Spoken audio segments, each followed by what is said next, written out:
umurnya. Panjang atau tinggi badannya lebih kecil dari standar pertumbuhan anak.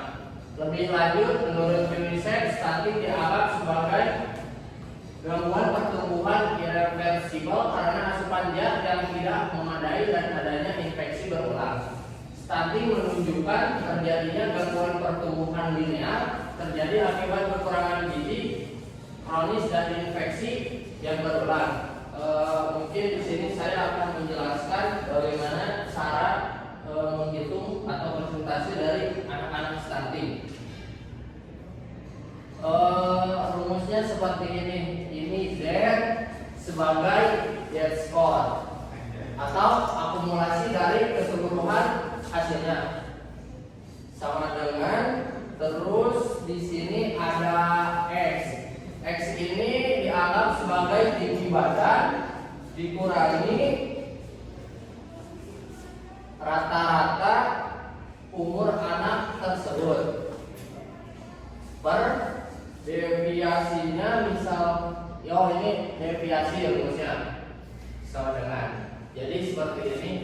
Z misalkan tinggi badan anak tersebut berat badan anak tersebut 12 kilo dikurangi rata-rata anak seusianya misalkan 10 per, kita ambil di sini setelah melakukan observasi, kita simpulkan menurut tabel dari UNICEF itu 2. Jadi 12 dikurangi 10 berapa teman-teman? 2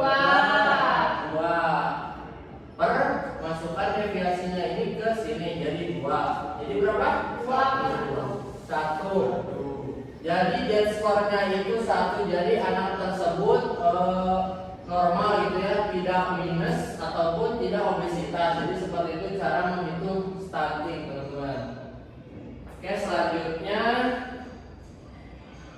dampak stunting. Dampak jangka pendek. Dampak jangka pendek ini bisa berminggu-minggu atau berbulan-bulan, bahkan bertahun-tahun. Yang pertama itu terganggunya perkembangan otak. Yang kedua, terganggunya kecerdasan anak. Yang ketiga, gangguan pertumbuhan fisik seperti adanya cacat dan sebagainya. Yang keempat, gangguan metabolisme dalam tubuh dan pencernaan tidak normal.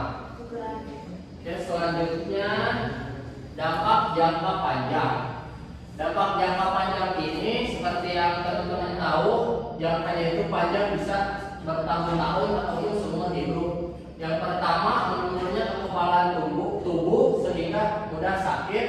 Yang kedua, menurunnya kemampuan kognitif dan prestasi belajar. Resiko tinggi munculnya penyakit diabetes, kegemukan, penyakit jantung dan pembuluh darah, kanker dan stroke. Oke, selanjutnya upaya pencegahan.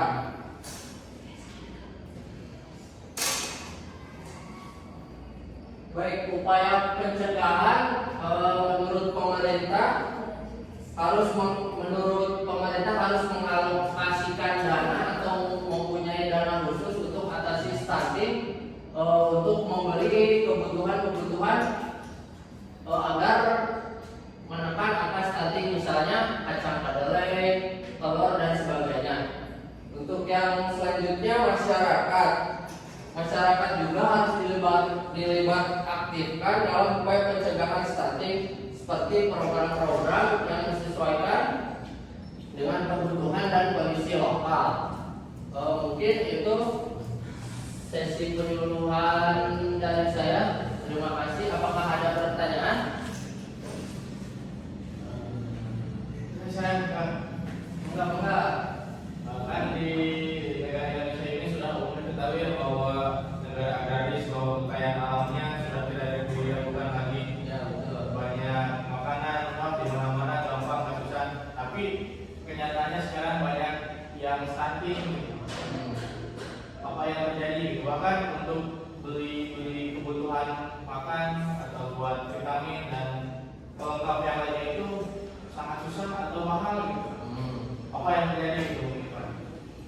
Jadi balik lagi ke slide sebelumnya, pemerintah. Jadi menurut saya upaya pemerintah ini kurang dalam pemerataan dana mengenai penekanan angka stunting. Jadi seperti dibilang tadi bahwa Indonesia itu negara agraria dan sebagainya. Menurut saya, kenapa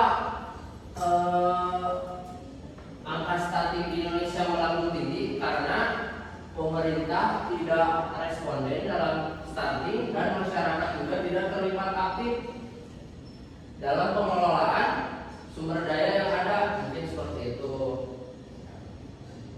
Baik, selanjutnya ada lagi yang mau bertanya? Oh, baik, jika tidak ada